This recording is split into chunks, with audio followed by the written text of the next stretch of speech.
Hello mga kasenyor, mga madidiscarding kasenyor.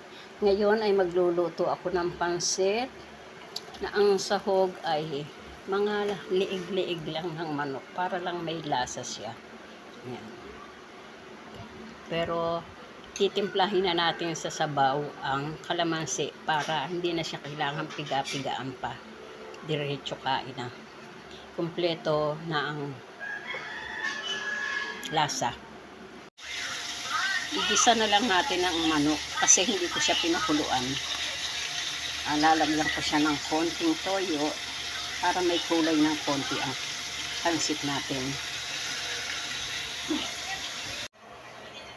Ayan mga kasenyor, luto na ang ating pansit. May merienda na.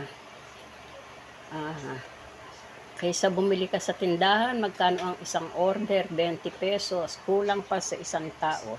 Kaya magluto na lang. Maraming kakain ito. Pag sobra niyan, mayroon pang almusal bukas. Ang madiskarting senyor, kailangan diskarte. Dahil mahal ang bilihin.